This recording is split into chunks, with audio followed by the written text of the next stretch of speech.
Bien de bien. ¿Qué hiciste? ¿Reiniciaste?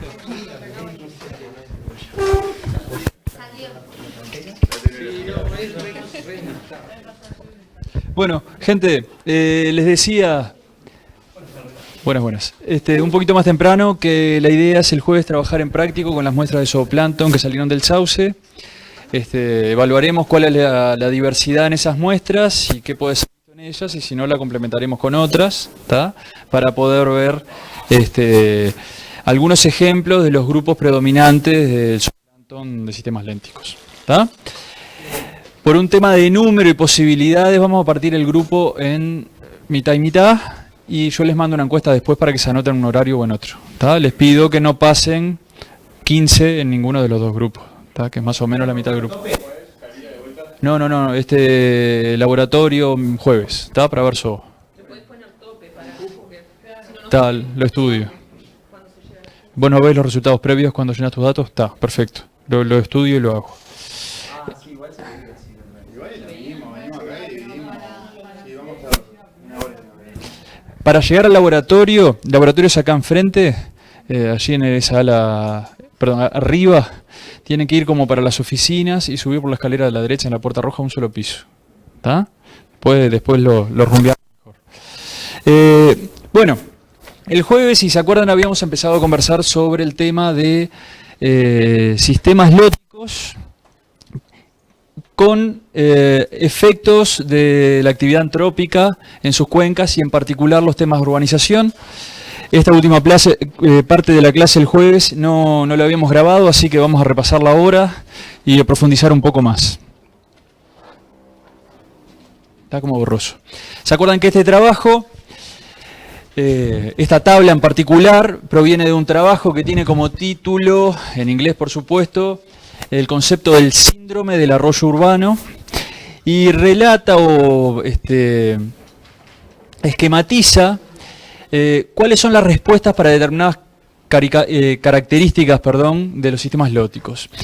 Y nosotros lo estuvimos analizando, ustedes habían hecho alguna serie de propuestas sobre cuáles podían ser sus cambios, y todos los cambios propuestos por ustedes los habíamos encontrado en la tabla. Es bastante abarcativo y bastante simple de analizar, digamos. ¿Se acuerdan que desde el punto de vista de la hidrología habíamos visto que la urbanización en la cuenca aumentaba la frecuencia del flujo de inundación, del territorio inundado, digamos, y también la frecuencia de flujos erosivos, flujos de altas velocidades, y también aumenta la magnitud de los picos, ¿tá? Habíamos analizado en su momento que eso tiene que ver con la impermeabilización de las cuencas y cómo los hidrogramas se ven modificados y los pulsos de inundación llegan antes y más altos que antes de los procesos de urbanización. ¿Tá? Y uno de los procesos que más se ven modificados en el ciclo hidrológico local es la infiltración, ¿no? Entonces vos lo que tenés es más escorrentía. También vimos que disminuía el tiempo, el retraso al flujo de tormenta, al flujo pico, y que cambiaba también la dinámica del proceso, ¿no? El incremento del caudal y la disminución del caudal tenían una pendiente más acentuada, ¿tá? Los procesos pierden gradualidad y pasan a comportarse los arroyos como sistemas verdaderamente de pulso, ¿no? Planchado, explota y cae, planchado de vuelta, ¿tá? Este tipo de dinámicas es muy fácil de ver, aún en la cañada acá en la puerta del Cubre, ¿tá? Después estuvimos analizando cómo algunas características químicas, yo diría físico-químicas, porque la tabla no es suficientemente abarcativa, también se ven modificadas por la urbanización en la cuenca. Particularmente los nutrientes, los tóxicos y la temperatura en general responden hacia un incremento en contextos urbanos. Vimos algo sobre la morfología del canal, que hay un aumento del ancho del canal, de la profundidad en algunos sectores. Habíamos buscado, Magda, había sido vos que había buscado este concepto, ¿no? Erosión. ¿Tá? Aumentan los sectores erosionados en el propio canal y... El concepto se refiere a socavamiento, el efecto de profundidad. profundización que va teniendo el cauce. Lo que pasa acá enfrente, que se profundiza y se profundiza, porque se pierde el balance de transporte de sedimentos. Y vos lo ves acá en la puerta del cubre y vos lo que ves es la arcilla madre abajo sin ningún tipo de depósito arriba, ¿no? Porque cada vez que hay uno de esos pulsos de inundación arrastra todo lo que está allá particulado. Bueno, y hay una disminución de la complejidad en el canal, ¿tá? Se hacen más homogéneos. Luego también vimos que bajaba la retención de la materia orgánica, por las mismas razones que recién describimos, que disminuye la proporción de los peces sensibles. Lo mismo para los casos de los invertebrados, todos los organismos van a tender a modificar, toda la composición biológica del sistema se modifica y tiende a dominar las especies resistentes a esas condiciones de estrés sobre las tolerantes sobre las sensibles. En el caso de las algas, por ejemplo, también plantean un aumento de los organismos que están adaptados a altas concentraciones de nutrientes y una disminución de las que están adaptadas a bajas concentraciones de nutrientes. ¿Lo de la retención de qué era? ¿De la materia orgánica? Sí, exactamente. Imagínate que en un sistema alótico que no está en un contexto urbano, que es un sistema, lo vamos a ver muy bien, yo creo, en la salida de campo que hagamos, vos tenés una heterogeneidad de hábitat y en un sector muy corto tenés una heterogeneidad de velocidades muy marcada. Por ejemplo, tenés clastos de distintos tamaños y tenés lugares donde se acumula materia orgánica, donde es retenida y procesada in situ. Si vos tenés un canal en donde se ve afectado por pulsos de corriente frecuentes y muy fuertes, todo se arrastra y no hay capacidad de retención y de procesamiento en el sistema. ¿Tá? Entonces es más difícil que vos veas acumulaciones de hojas con avanzados niveles de degradación, de fraccionamiento, de descomposición, ese tipo de cosas. ¿Tá? Y hay una disminución en procesos ecosistémicos como la retención de nutrientes, ¿no? ¿Se acuerdan que estuvimos hablando bastante del tema del espiral de nutrientes, la eficiencia del ecosistema para procesarlo? ¿Cómo estás? Y hay una disminución en la capacidad de retener esos nutrientes. Fíjense, en este esquema, que es del mismo artículo, se plantean cómo varían determinados aspectos del funcionamiento en función del nivel de urbanización medido como porcentaje del área de la cuenca que está impermeabilizada. ¿Tá? Entonces tenemos una cuenca forestada, no urbanizada. Tenemos un porcentaje de entre el 10 y el 20% de impermeabilización en la cuenca, entre el 35 y el 50 y el 75 y 100. ¿Tá? Fíjense en este caso, en el último. La flecha más grande de estas flechas, el ancho de la flecha involucra magnitud, ¿no? La flecha de escorrentía es la más fuerte. ¿Tá? Mientras, en esta, que es la no forestada, la flecha con mayor magnitud es la de evapotranspiración. Forestada. Perdón, ¿qué dije? No forestada. Sepan disculpar. Gracias. ¿Tá? En la forestada, que es la de referencia, la no urbanizada. ¿Tá? Se refiere a un bosque nativo, no se refiere a forestación. Porque estos sistemas... está bien, es claro. Este tipo de estudios provienen del hemisferio norte y la condición prístina original de los bosques, ¿no? Y bueno, y pueden ver cómo a medida que aumenta el porcentaje de la cuenca impermeabilizada, se va dando una transición relativamente gradual entre esta condición, estas magnitudes de flujos y esa condición. En donde, fíjense, la que más se reduce es la infiltración, ¿no? Porque justo eso es lo que se está afectando directamente en el sistema. ¿Tá? Disminuye también la evapotranspiración, pero lo que más aumenta es la escorrentía superficial. ¿Y qué es lo otro? Tenés dos niveles de infiltración, somera, superficial y profunda. ¿Tá? Son los mismos procesos a distintos niveles. ¿Tá?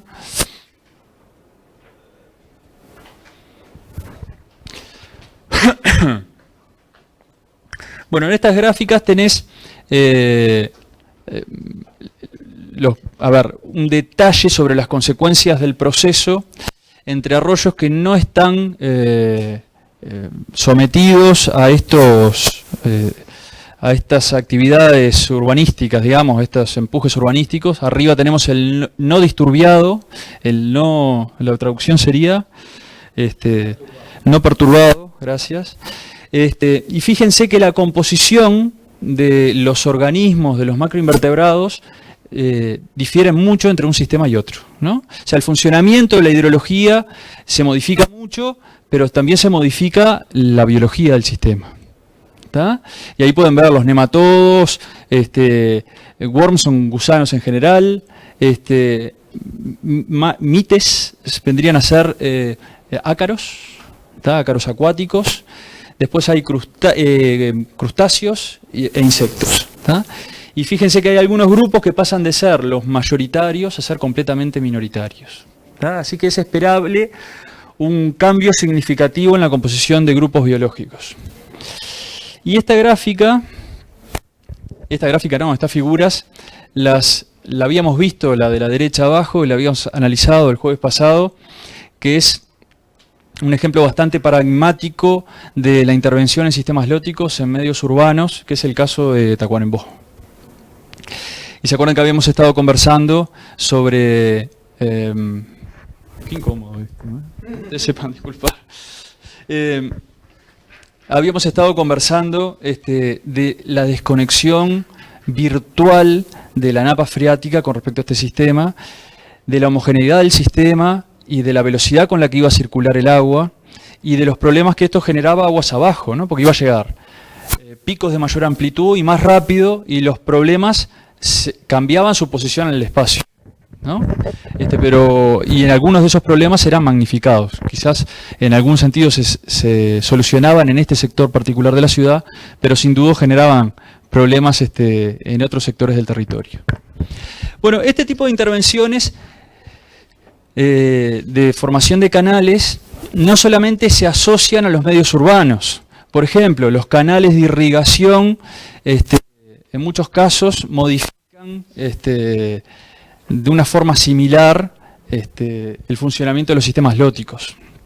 En particular pone un sistema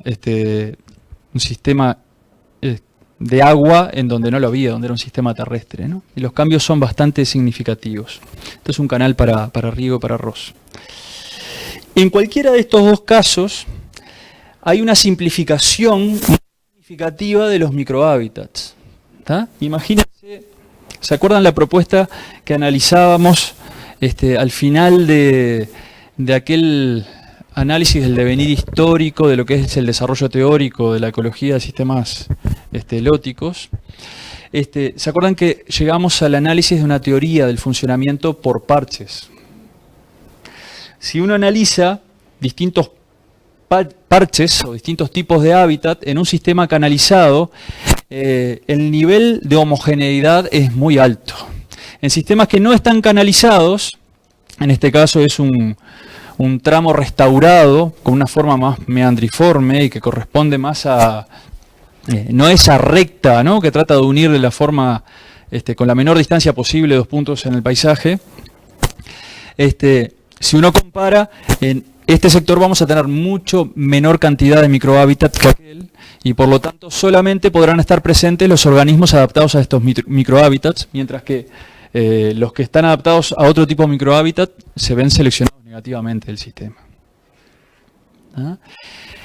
Imagínense que el tema de la diversidad, de la heterogeneidad física, esto lo estuvimos hablando, ¿se acuerdan que era uno de los aportes más fuertes en la teoría de Benda del 2004, que eran bastante complejas de su aproximación estadística de matemática, pero lo que planteaban eran aquellos gradientes longitudinales en el sistema y la zonificación de 3 zonas? Eso no nos permite entender todo el sistema, y tenemos que entender un sistema lótico más como una suma de pequeñas partes, de parches que cumplían determinadas funciones. Bueno, ese tipo de aproximación en la práctica nos permite entender por qué un sistema canalizado sufre tanto desde el punto de vista biológico modificaciones respecto a sistemas o restaurados o no modificados. ¿tá? La heterogeneidad es un componente fundamental del funcionamiento de los sistemas lóticos. Solo por la forma. No es solo por la forma. Sí, Que él también fuera artificial, pero siguiera con una forma más natural. sí, ¿Sería lo mismo? Lo cual es dinámico. Como que sea natural. sí. Vos tenés muchos factores, no es solo la forma, pero la forma es fundamental. La forma de la sección, la heterogeneidad que vos tengas en esa sección, en un sistema que es natural, que no fue modificado antrópicamente, digamos, se autoconstruye en el tiempo.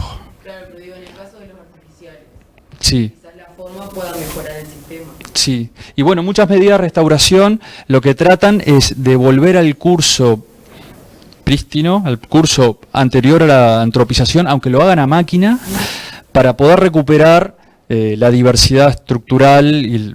Vamos a ver algún ejemplo ahora. La forma fundamental, ¿se acuerdan que Néstor ya lo planteó hace muchas clases?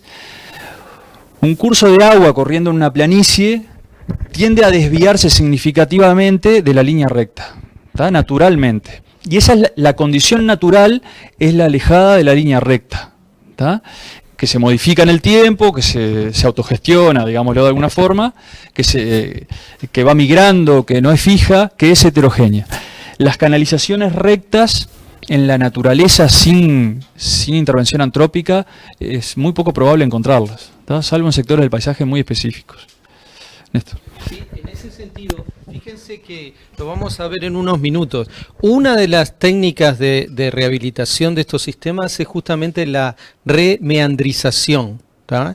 Y una acotación es que la formación de meandros es una propiedad de autoorganización que tiene el sistema. Y para eso es clave la heterogeneidad del sedimento. Cuando nosotros alteramos ese patrón, por distintas formas, porque eliminamos la fuente de sedimento o porque rectificamos el curso y se nos va todo el sedimento, esa propiedad de autoorganización se pierde, ¿tá?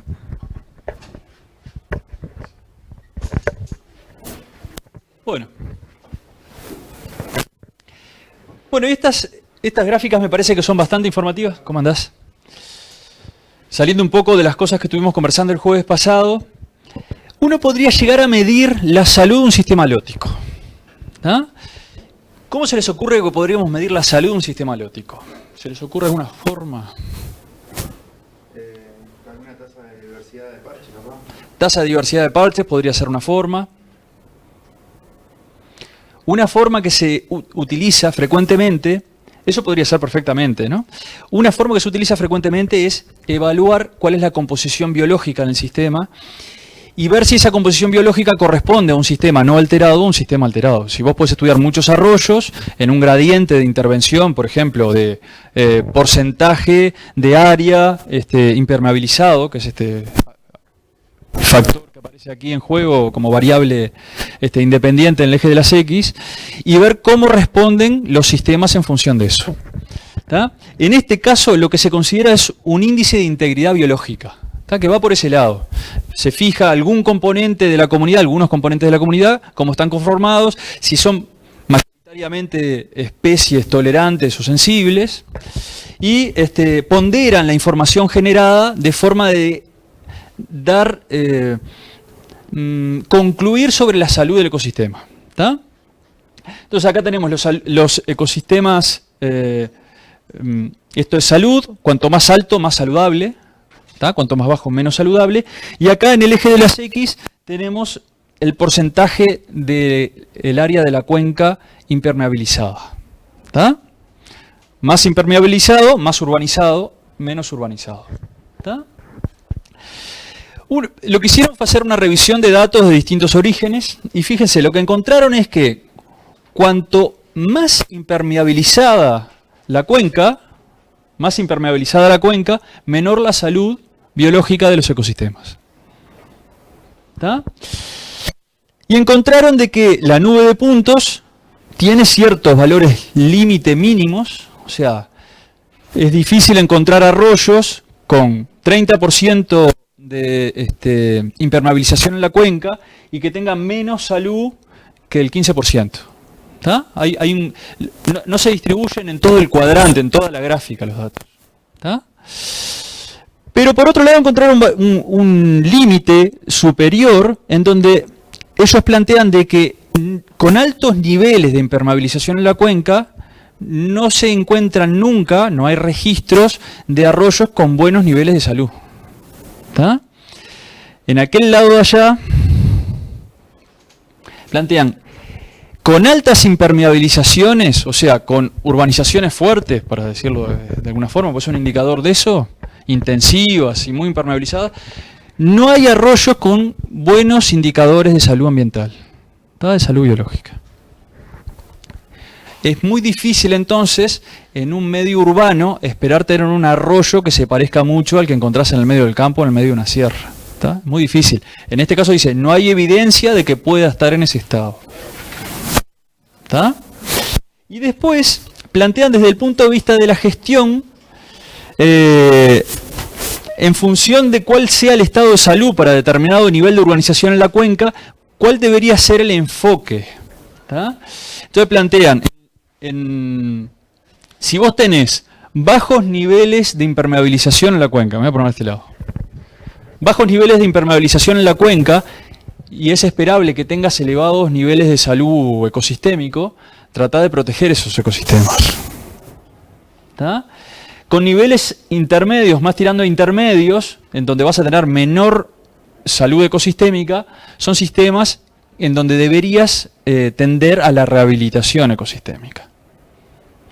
Y de eso yo lo que veo es que hay algunas cosas simples de hacer y que se han empezado a hacer y que son comunes a encontrar en nuestra realidad. Por ejemplo, si vos tenés un sector del territorio muy urbanizado y en donde el área impermeabilizada es muy grande, bueno, tratar de que el filtre más, tratar de generar un vínculo entre lo superficial y lo subterráneo más fuerte. Por ejemplo, se usan los canales cuneta perforados, ¿no? Es muy fácil, es cambiar el molde de cemento. Tenés un canal cuneta, más parecido al canal de Tacuarembó, ese que era muy grande, en donde vos no permitís la infiltración. Bueno, sustituílos por canales que estén perforados y en donde vos puedas permitir que el agua infiltre. ¿Está? O los humedales construidos, los jardines inundables. ¿Está?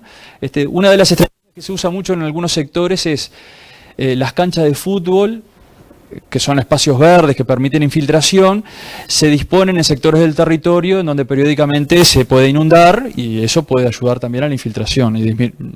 No vas a poner una cancha de básquetbol ahí impermeabilizar, mejor dejar una cancha de fútbol con césped y que eso permita infiltrar. ¿Está? Y bueno, cuando estás allá en el extremo de mayores impermeabilizaciones y menor salud ecosistémica, bueno, está todo para hacer, ¿no? Estás lejísimo, involucrar a la gente, y bueno, hay que... Hace tiempo que estamos detrás de cuál es la traducción en español del concepto de stewardship. Sí. Creo que es como el área, por ejemplo, en hoteles, donde la de limpieza, toda esa parte de limpieza, steward. Mira, No sé si le prestaron atención a los que estaban en el mundial, mirando desde la cancha, mirando la tribuna, cuidando, ¿no es cierto? Si se fijaban en la espalda decía stewardship, ¿no? Entonces yo creo que tiene un componente que es cuidado, ¿no? Pero miro este diagrama y además de cuidado, no sé, me parece que tiene un tema de restauración, pero realmente no tengo muy claro cuál es la mejor acepción en español de ese término. Allá lo encontraron, mira. No en español, pero lo podemos traducir capaz. O sea, es una ética que trata de la planificación responsable y del manejo de los recursos. O sea que sería como tal vez eso mismo, de limpiar con... Sí, acá dice el trabajo de supervisar o hacerse cargo de algo. Me dicen que vos estás todo el tiempo colgado de Facebook. Sí, yo lo entiendo, nunca me lo busqué y me es difícil definirlo.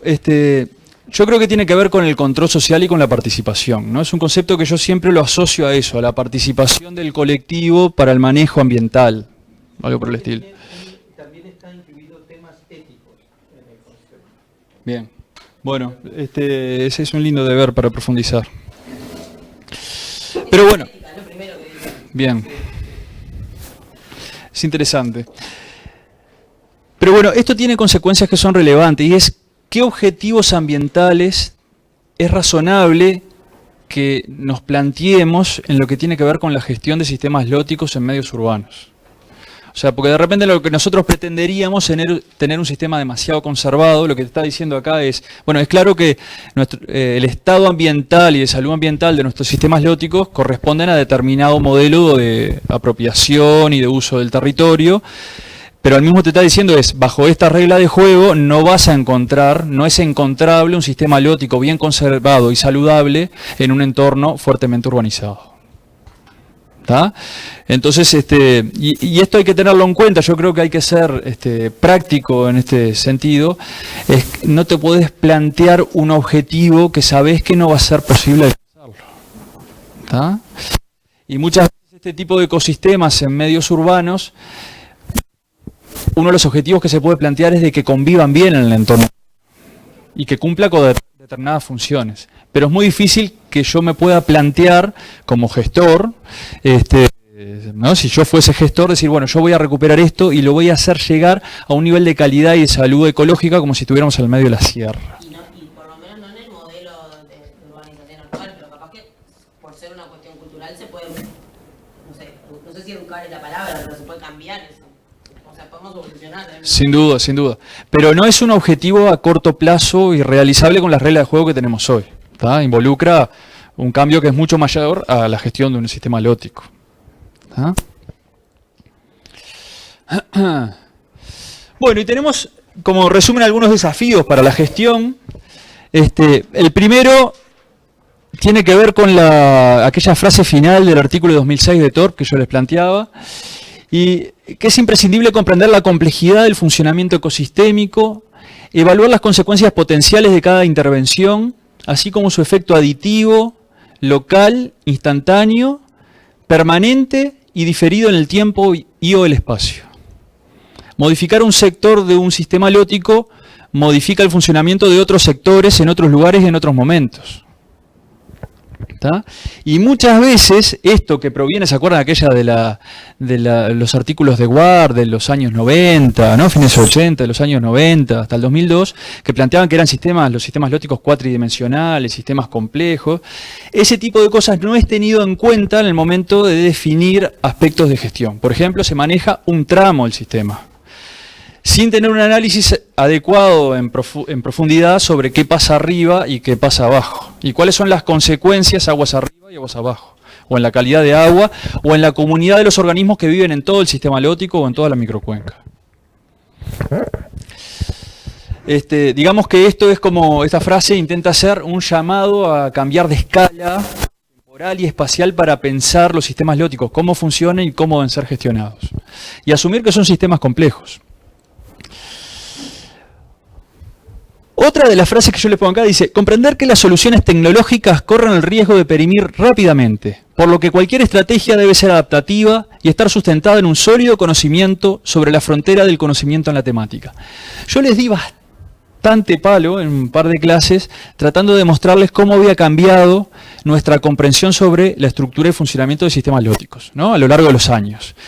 Y cómo en pocas décadas habíamos pasado como comunidad académica que estudia estas cosas, de entender los sistemas lóticos como canales que tiran el agua y pierden el agua, a entender que son sistemas complejos y difícilmente comprensibles, y que muchas veces tenemos que estudiarlos de a uno para poder entender su estructura y funcionamiento, que no hay ningún corsé que se le pueda poner a todos y que nos permita entender bien.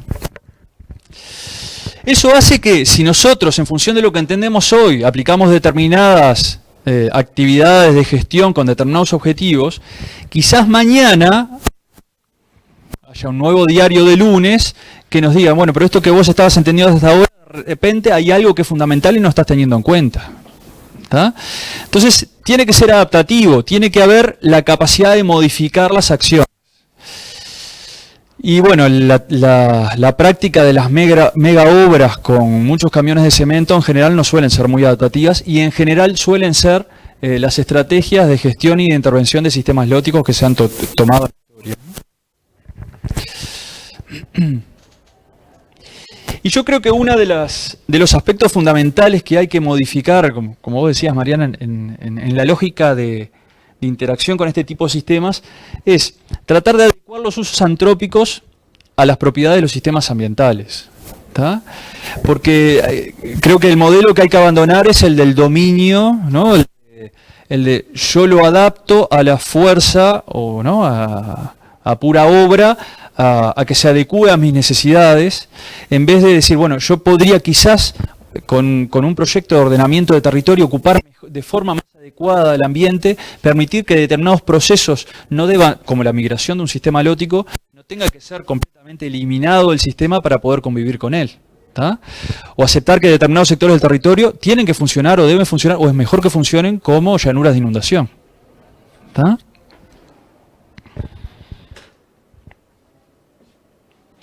Y bueno, y en esta línea, esto digamos que son un poco de moralejas a la fuerza, ¿no? De las cosas que estuvimos hablando antes. Ustedes las discutirán o me plantearán si no están de acuerdo, pero creo que hay algo que en esta línea de pensamiento sobre ese desarrollo teórico que habíamos hecho, y es que el ordenamiento territorial es una herramienta clave. ¿No? No cualquier cosa es válida en cualquier sector del territorio. ¿Tá? Y si nosotros nos anticipamos, sabiendo cómo funcionan los sistemas, a los problemas que podemos enfrentar a futuro, ¿tá? Y nos preparamos para situarnos en el territorio, para desarrollar actividades en función de eso, a futuro nos va a ser mucho más fácil la vida, ¿no? Y nos va a demandar menos recursos y menos problemas, menos casas inundadas, menos enfermedades de transmisión hídrica y toda una lista larga que podríamos armar. Otra de las consecuencias es que la gestión de los sistemas lóticos necesariamente debe trascender la escala urbana. ¿Tá? Porque si los problemas los tenemos en la ciudad, bueno, pero nosotros seguramente no tengamos una microcuenca entera dentro de la ciudad, seguramente lo que estemos analizando es un sector, un tramo del sistema lótico, y la cantidad de agua, el tiempo que llega al agua, la magnitud del pulso de inundación, ese tipo de cosas depende de lo que pasó aguas arriba, y por ejemplo de las limitaciones al flujo que tenemos aguas abajo en la propia ciudad. Esto es muy complicado porque muchas veces las unidades de gestión responden a límites políticos y este tipo de sistemas funcionan por otro, ¿no? Es a nivel de cuenca. Y muchas veces el que sufre los problemas está en un sector del territorio bajo determinadas reglas de juego y un ámbito de decisión que no corresponden a donde se generan los problemas. ¿Tá? Imagínense, esto es típico y va más allá de los sistemas lóticos y sus interferencias en medios urbanos. Este es el sistema típico y las tensiones que existen en un sistema que es utilizado para suministro de agua potable. Los que se toman el agua están aguas abajo del sistema y los problemas se generan aguas arriba. Y los que tienen que cambiar sus prácticas a aguas arriba para que el agua tenga mejor calidad no ven ningún beneficio por hacer eso, solo un costo asociado. ¿Tá? Y bueno, esto habla de grandes dificultades en la gestión de estos problemas, pero es parte de la complejidad que tiene el funcionamiento de este tipo de sistemas. Si lo que hacemos es esto es muy complicado, no lo abarcamos, seguimos sin resolver los problemas o generando más problemas. Y hay un aspecto que yo suelo repetirlo cuando hay gente de paisaje involucrado, es que hay que atender las tensiones entre el diseño y la estética y la función de los ecosistemas. ¿Tá? Y que yo asumo, por ejemplo, acá, toda la gente de paisaje que se acerca a este curso es porque tiene algún tipo, a priori o a posteriori, de sensibilidad al respecto y de interés de acercarse a la comprensión de este tipo de procesos, ¿no? Cómo funcionan los ecosistemas y, bueno, qué consecuencias pueden tener mis intervenciones en el ecosistema más allá de lo que es un proyecto de diseño y que tiene que tener un perfil sin duda estético. ¿Tá? Y esto yo creo que es toda una nueva línea que se puede desarrollar y que es necesario desarrollar. A ver, les pongo un ejemplo. Durante muchos años yo trabajé en la Intendencia Canelera en Gestión Ambiental algún tiempo y muchas de las propuestas de intervención en las zonas riparias de los sistemas lóticos que yo veía eran parques lineales. Parques lineales. ¿Tá? Entonces, bueno, ¿qué hacemos? Talamos, hacemos un lugar que sea transitable, se impermeabiliza un poco, se hace caminería, se hacen asientos y una de la parte de la intervención que hacía que fuera más amigable para el tránsito humano y para el uso del ambiente, eliminaba componentes fundamentales del sistema. ¿tá? Como era la zona riparia, la zona buffer, y estabas jugándote en contra, digamos, ¿no? Estabas destruyendo algunas de las cosas que estaría bueno poder conservar para que el sistema después te genere menos problemas. Y así yo lo que veo es que aparecen como modas periódicas. El tema de los parques lineales se puede hacer muy bien, ¿tá? Se puede, vos podés dejar dentro del área lineal algunos sectores que sean inundables, no tenés por qué lograr hacer que todo el lugar sea transitable, dejar flora, ojo que flora, ¿no? Y ahí ya entran muchos componentes. Pero bueno, el tema de muchas veces, bueno, esto es un mugral, esto es una mugre, esto es inentrable, acá lleno de ratas, bueno, pero quizás esos sean nuestros montes nativos. ¿Tá? El tema es qué percepción estética tenemos y qué consideramos que es más lindo, más feo, qué es nuestro, o cómo debería ser nuestro entorno para poder convivir adecuadamente con él. Nosotros en nuestra formación, ya desde una tenemos ecología, no es lo mismo capaz que con la formación de arquitectura, que no tienen ese vínculo con las ciencias biológicas. Nosotros creo que trabajamos, por lo menos ahora, en estas épocas, en estas generaciones se trabaja así. Sí. Incorpora eso. Sí, es un problema para nosotros porque cada vez hay más estudiantes de paisaje en este curso. No, yo creo que está bueno y creo que nos da la posibilidad de establecer discusiones cruzadas. De repente, yo soy limnólogo, soy ecólogo, y viene y me plantea así, no, pero estaría bueno plantear esta especie que en determinada época del año tiene una floración de tal color y que no sé qué. Yo nunca me voy a poner a pensar en ese tipo de cosas, pero está bueno establecer vínculos y discutir, y no hay recetas para solucionar estos problemas.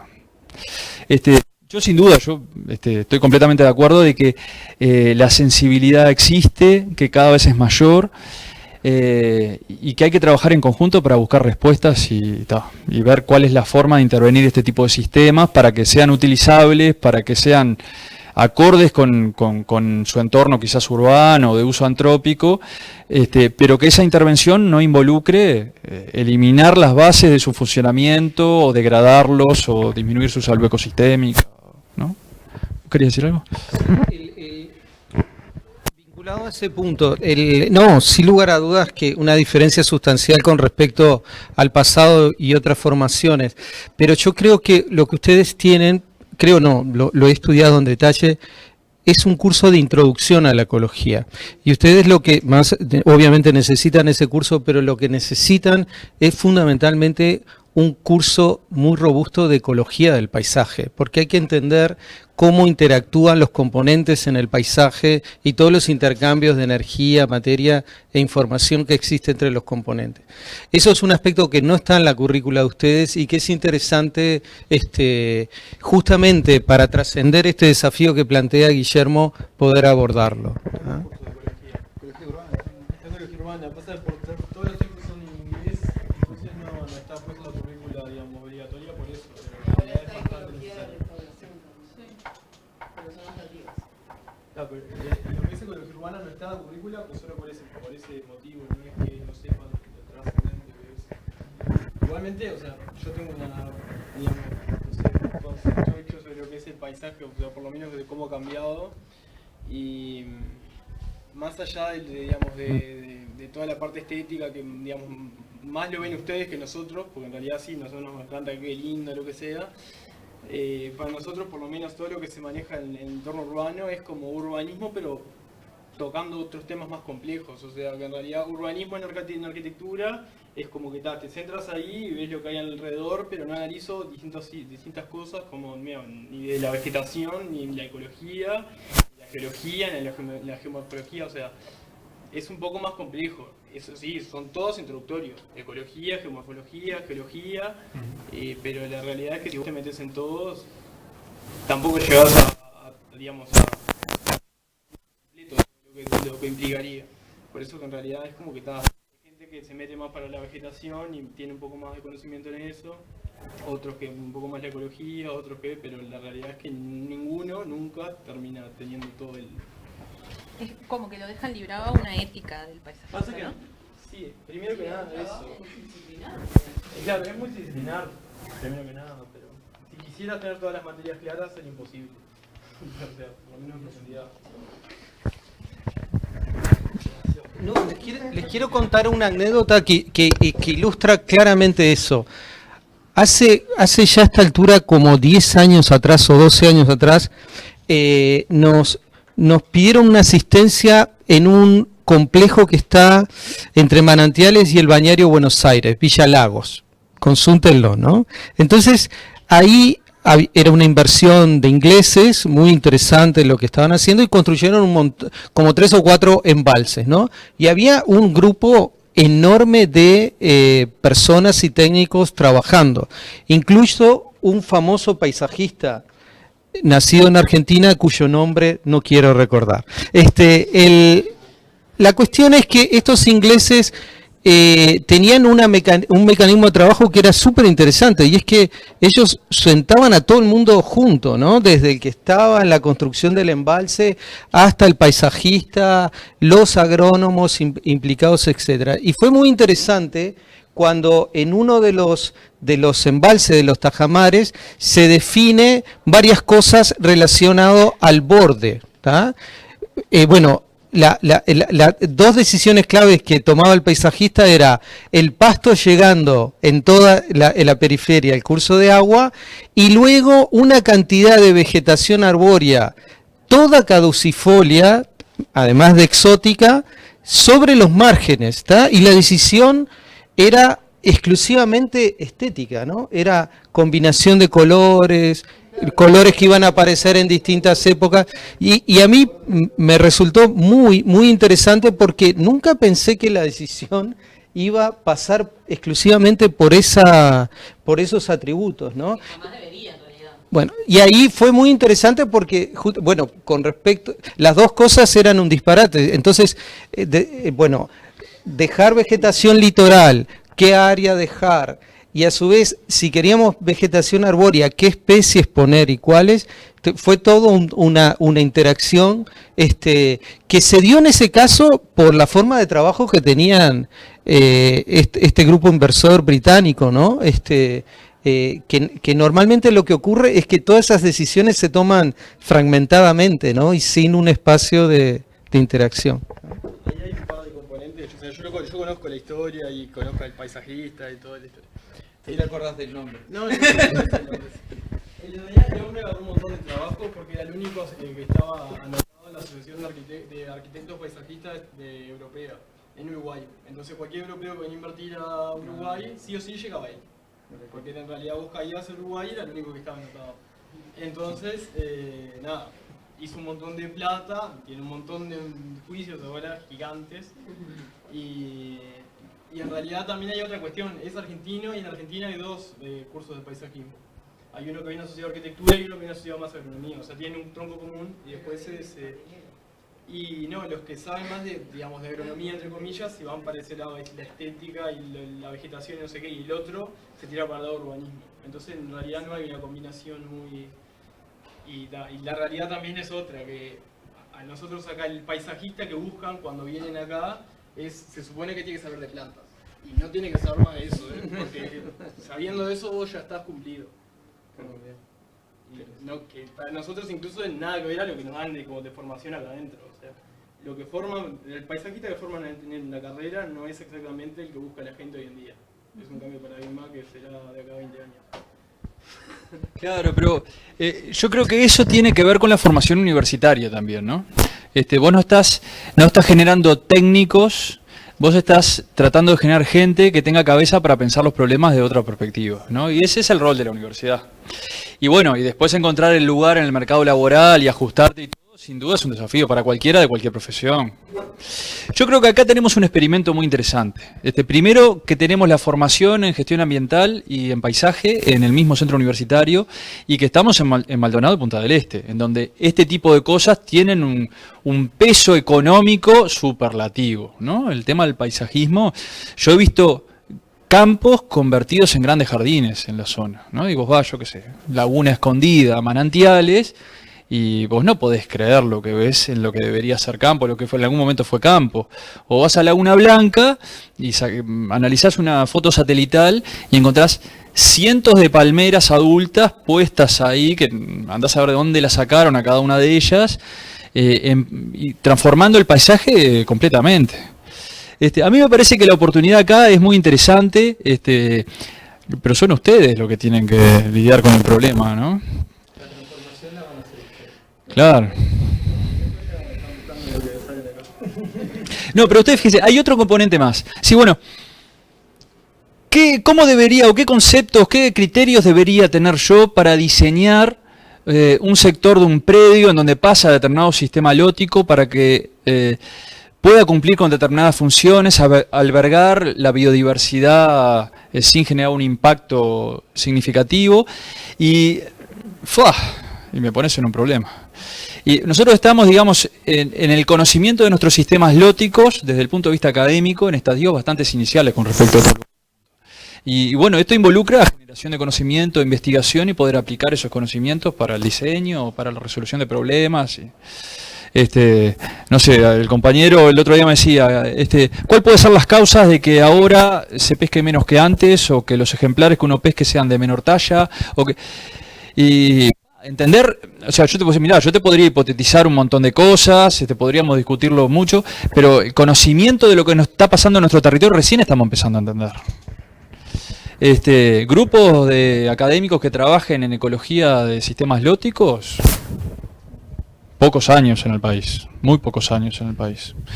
Pero bueno, tenemos un desafío interesante y yo creo que estamos y están ustedes particularmente en un lugar interesante. Quizás en algún momento logre lidiar, les toque lidiar con este tipo de problemas y bueno, y se van a agarrar la cabeza. Sin lugar a dudas. Pero bueno, está bueno mirarlo entendiendo la complejidad que hay atrás y bueno, después hay que ser pragmático también, ¿no? No puedes esperar a saber todo de todo para tomar una decisión. Con un nivel de incertidumbre razonable tenés que poder avanzar, porque si no, nos quedamos estancados hasta que sepamos todo de todo. Bueno, pero podríamos empezar por acá, a ver, ¿qué les parece? Yo creo que este es el nivel de los desafíos a los que nos enfrentamos, ¿no? Que marca décadas de desarrollo urbano, esto es acá en la esquina. Décadas de desarrollo urbano, No, acá esto fue después de un vertido de saneamiento bastante importante. Porque a veces está más clara, se ve que a veces está... Sin duda, no, esto blanco, esto eran aguas servidas.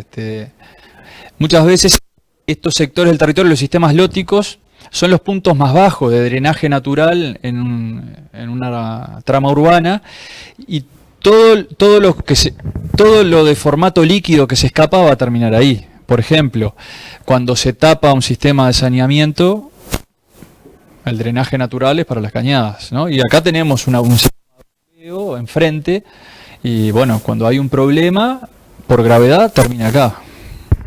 No, este caso es súper interesante, no sé si ustedes lo sabían, pero todo el tramo, digamos, que está hacia la derecha de la rotonda, ¿no? Ese arroyo muy rectificado que tiene unos cuantos kilómetros, ahí eso es totalmente artificial, ahí pasaba la vía del tren. ¿Ah?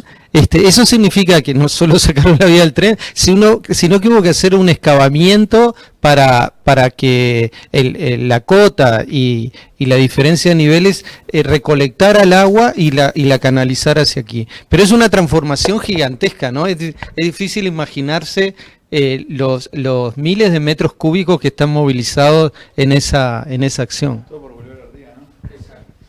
Porque eso haya corrido, puede ser. No sé, me suena a mí. Que en realidad esa misma cañada estaba, pero no exactamente donde estaba. En esa posición. Sí, Puede ser. la modificaron. ¿Saben qué pasó con los depósitos de la tierra? No. Sí, sí, casi 1000 años. No conozco. ¿Y lo conocen?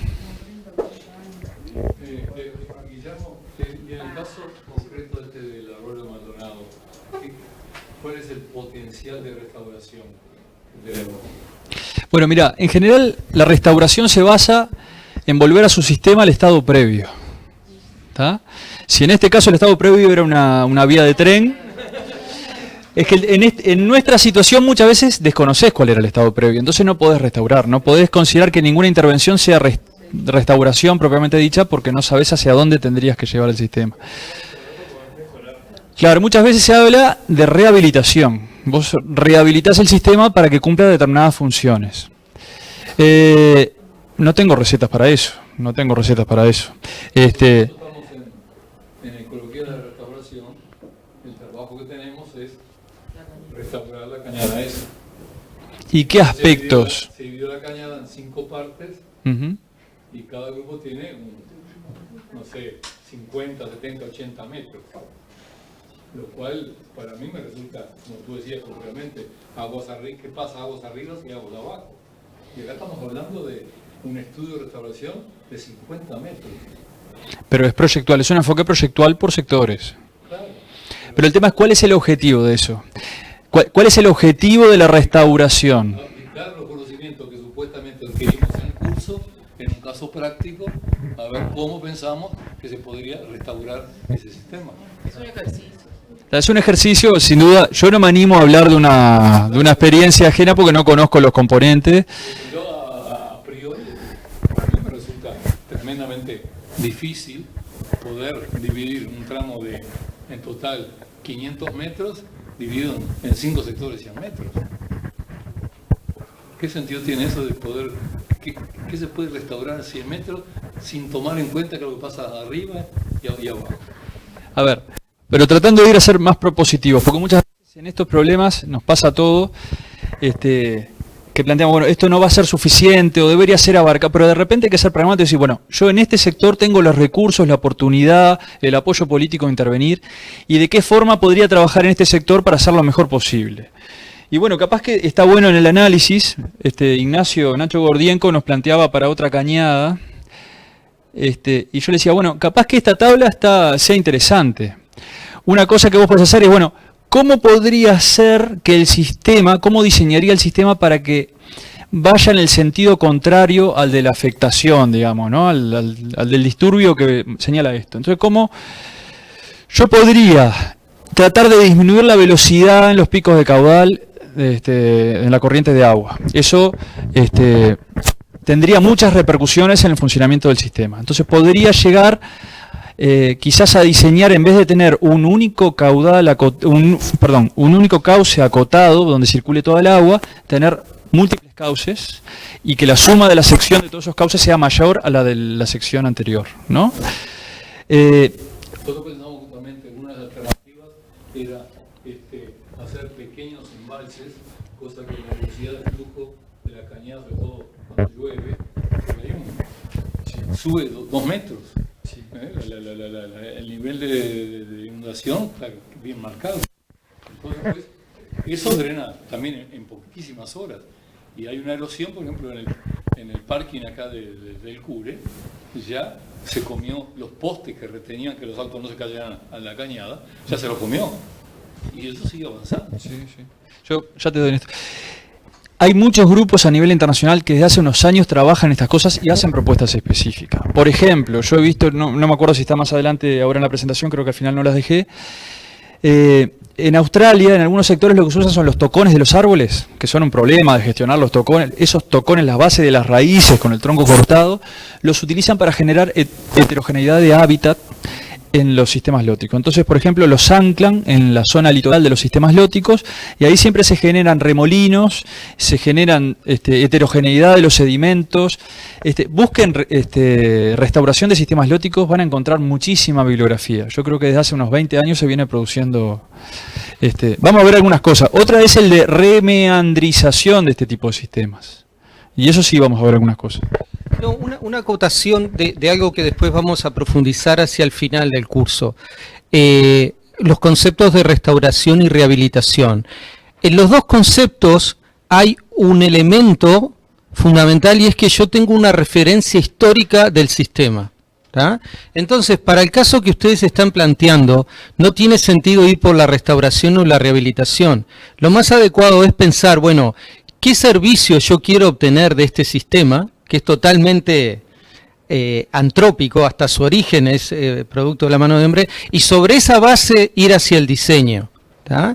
Porque si no uno queda perdido en un marco que tiene una pieza fundamental y es la referencia histórica. En la restauración vos llegás a la situación original o previa al disturbio. En la rehabilitación te quedas al mitad de camino, pero la lógica es la referencia histórica. Cuando vos te movés en el otro, no estás atado al pasado, estás diciendo, bueno, yo, ¿qué es lo que quiero de acá? ¿Qué es lo que quiero maximizar, obtener y todo lo demás? Y sobre eso construyo. ¿Tá? Después lo vamos a ver más adelante y cuando veamos las escuelas de diseño y de autodiseño, pero te adelanto ese punto porque creo que te va a destrabar el problema en que estás metido. Este es otro desafío de gran escala que tiene el país. Esta es la cañada Chacarita, Montevideo. ¿Tá? Hace unos años de esta foto, es muy probable que ahora no haya tanto problema de contaminación por plástico. Esto es la cuenca del arroyo Carrasco. ¿Tá? Pero bueno, en fin, sí, está vos arriba. Hay un asentamiento. Sí, pero la mayor parte del plástico que se escapa ahí es de un asentamiento y del reciclaje arriba. Y eso, los pulsos de plástico tienen que ver también con el valor del material reciclado, digamos, ¿no? Cuando las cosas se lleva a la basura a determinados sitios, esto ha mejorado mucho en los últimos años.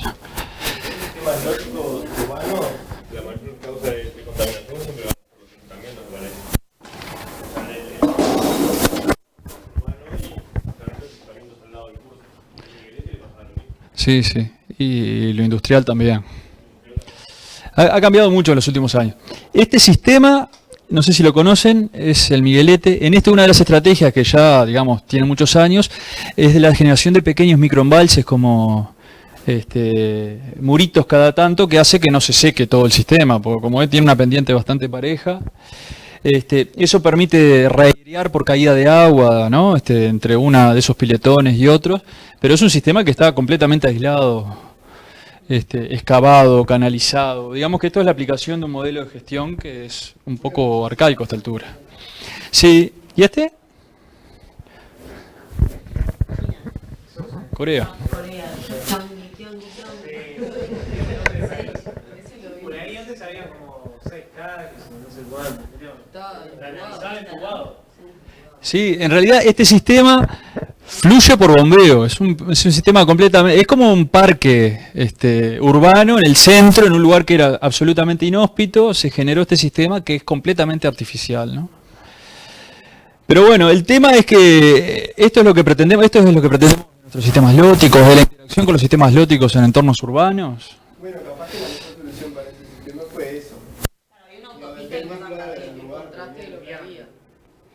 Eso era puro cemento. Vieron que algunos componentes de las cosas que estuvimos discutiendo sobre cómo funcionan los sistemas lóticos están integrados. Es muy diferente, el flujo de agua en este sector que de acá para allá adelante. Ahí tenés un rápido, claramente, ¿no? Hay cierta heterogeneidad buscada en el funcionamiento del ecosistema. Sí.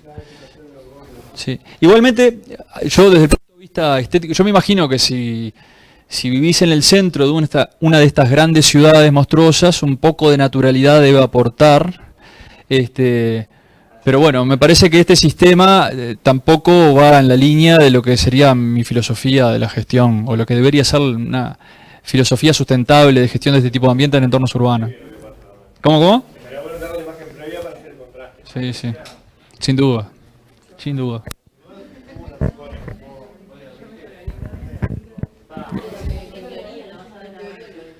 ¿Ah, sí?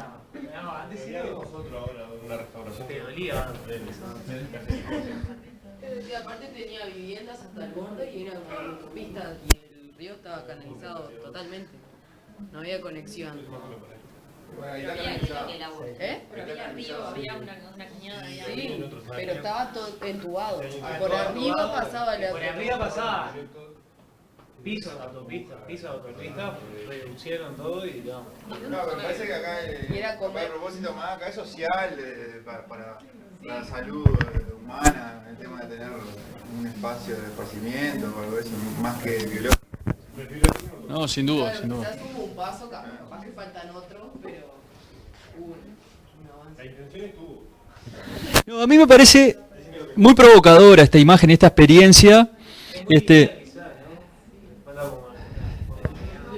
Capaz que no había margen de maniobra para poder cambiar su trazado, Pero el tema es, bueno, ¿cómo tenemos que relacionarnos con este tipo de sistemas desde una perspectiva urbana y antrópica? Y cómo podemos diseñarlos o intervenirlos, ¿no? Y bueno, a mí me parece bastante provocadora esta imagen, creo que da para... Me parece que es muy interesante que ustedes discutan en detalle este tipo de propuestas en otros marcos. Yo no condenaría este tipo de propuesta, ni la felicitaría sin un análisis más detallado, pero creo que eso, que te provoca pensar, bueno, ¿y cómo esta es la opción? ¿Este es el modelo de interacción con los sistemas lóticos que deben tener las ciudades? ¿Hacia esto debemos ir o debemos ir por otro lado? Por acá, seguro, a ver, por acá seguro que no, me parece que no, o por acá menos, ¿no? Y bueno, y si venimos hasta las puertas, tampoco. Ahora, pero la única alternativa posible es esto. ¿De lo coreano? Después la distribuimos. No vamos a poder pasar el teléfono para verla todo. Soltá ese teléfono. ¿De quién es? Ustedes dos me van a entregar el teléfono a la próxima clase. Cuando empiece la clase ahí, sí. ¿Qué pasa en Europa, por ejemplo, en caso concreto en París, ¿verdad? El Sena. ¿Qué medidas se toman para mantener la calidad del agua, ¿verdad? Un río que tiene un valor importantísimo desde un punto de vista turístico y paralelamente a eso, ¿qué pasó con la creación de la Villette, el parque ese famoso, donde se construyó un río artificial? Sí, yo no lo sé, no conozco París. No conozco esa experiencia y no vamos a poder entrarnos en el estudio caso a caso de cada una de las ciudades. Todas las ciudades importantes están sobre márgenes de río. Sí. El Danubio pasa por una ciudad. Sí. Pero lugares, por eso fue la población que se sentó alrededor del curso de agua. El último después le dieron la espalda y se fue contaminando pero el primer agua tenía que haber para ir a una población a sentarse. Sí, Bueno, pero el vínculo de la sociedad humana con los sistemas acuáticos ha ido cambiando por necesidad con el tiempo. Podríamos analizar muchos casos, no nos vamos a poder detener en todos esos, pero vamos a ver algunas estrategias que se utilizan, por ejemplo, en Europa, en algunos sectores, ahora los vamos a referir. No, obviamente, siguiendo la línea de razonamiento de Guillermo, es imposible caso a caso, pero sí hay unos patrones que son muy generales, es decir, todo el diseño urbano que hasta hace 20 años estaba de espalda a estos cursos de agua, comienza a incorporarlo. Ese es un patrón clarísimo. Y eso se traduce que en muchas ciudades tú tenés casos como esto, o vi un caso en Aarhus, en Dinamarca, impresionante, de un río que estaba totalmente debajo de la ciudad y un tramo lo pusieron sobre la superficie, con lo que significa eso en términos de presupuesto, millones y millones de euros para rehabilitar eso, ¿tá?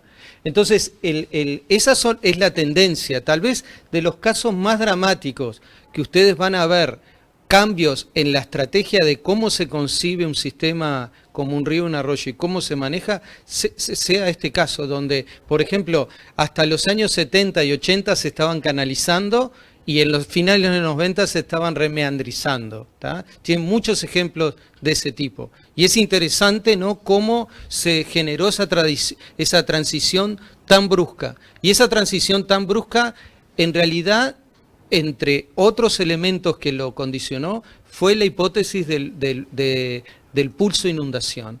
Porque si ese grupo alemán localizado en el Amazonas hubiera querido analizar esas hipótesis parados en Europa, jamás hubiera llegado a nada, porque en Europa no hay un río con su planicie de inundación conservada, ¿tá? Fíjense el cambio que tuvo eso, es 1985, pero ya en la mitad de los 90, finales de los 90, ya llega, obviamente en el primer mundo, los impactos de esa teoría, pero en términos de manejo, ¿no?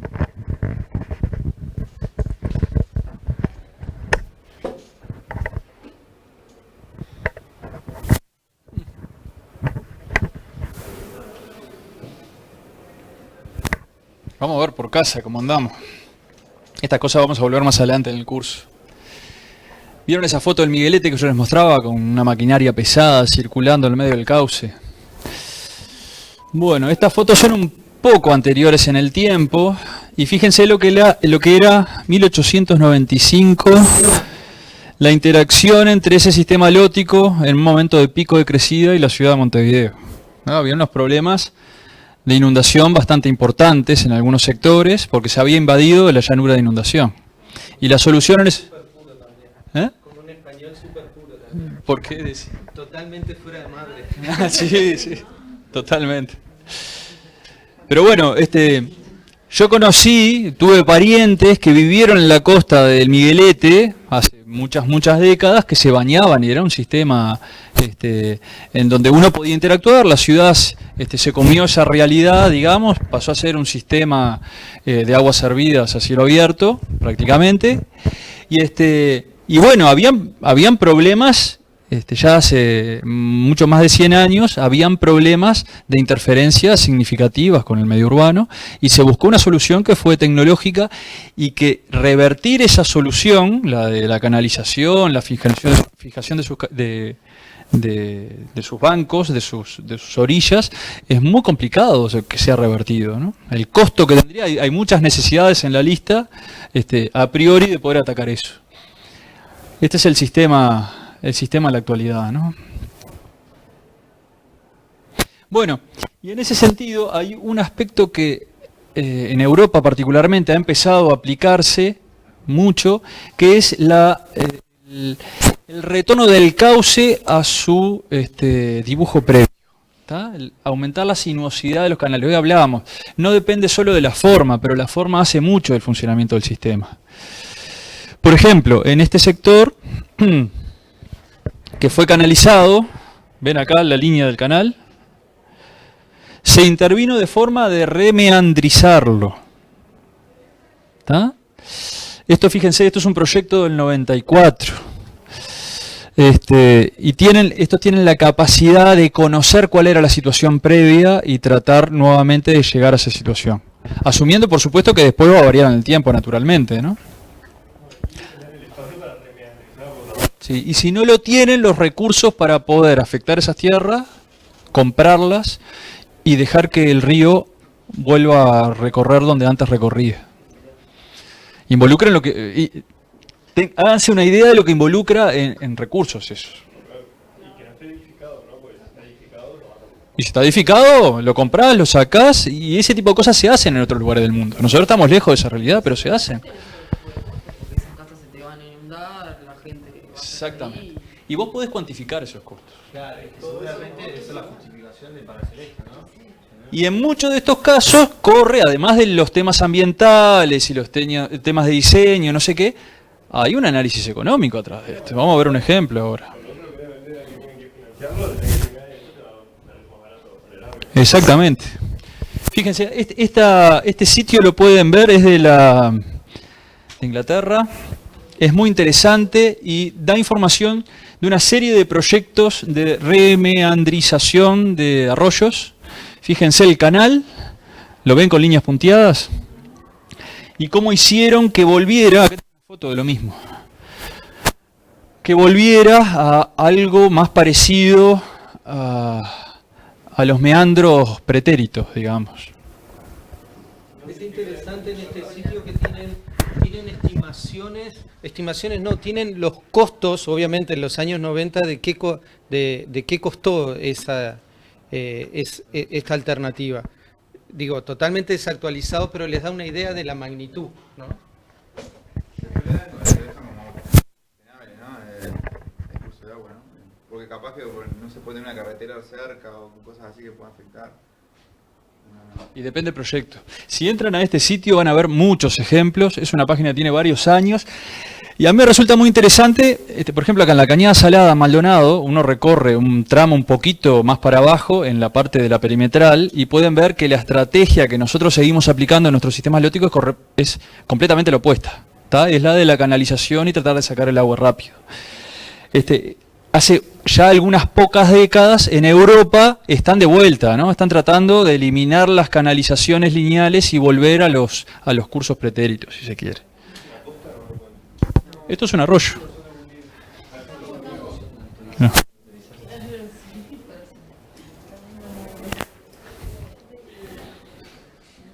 A ver.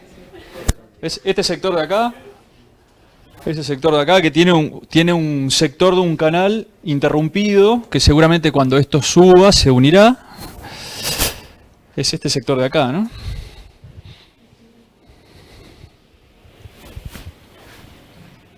Algo más les iba a decir de esto, pero se me fue.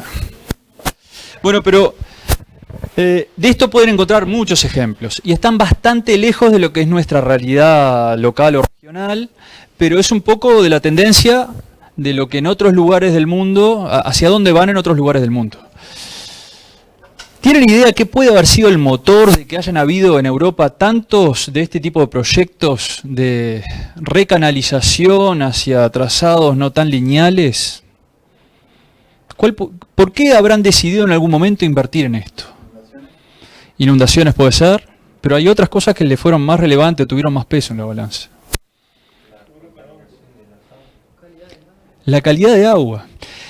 Hubo una serie de normativas, la normativa Marco del Agua de la Comunidad Económica Europea, que fue muy exigente en los plazos y en los objetivos ambientales que debían lograrse. Entonces, por ejemplo, había que disminuir la concentración de nutrientes en agua en determinada proporción o a determinada cantidad en determinado plazo. Y un análisis objetivo te decía, bueno, ¿cómo hago? Tengo que generar grandes plantas de tratamiento en mis industrias y se generan. ¿Y es suficiente? No es suficiente. Entonces, ¿cómo hago? Trato de captar los nutrientes cuando son conducidos por los sistemas lóticos. ¿Y cómo lo hago? Y tengo que hacer que el agua tenga un tiempo de residencia en el sistema lótico mayor. Y por lo tanto, tengo que eliminar estas canalizaciones rectas. Y tengo que facilitar el asentamiento de la flora riparia y ¿se entiende? Jugar con el funcionamiento del sistema para que cumpla un rol de retención de nutrientes. ¿Está? Y eso, si vos tenés un conocimiento suficiente, podés llegar a predecir cuál va a ser la capacidad del sistema como planta depuradora y decir qué vas a lograr si haces determinados cambios en el funcionamiento ecosistémico. En el sentido de lo que vos precisás para cumplir con la normativa.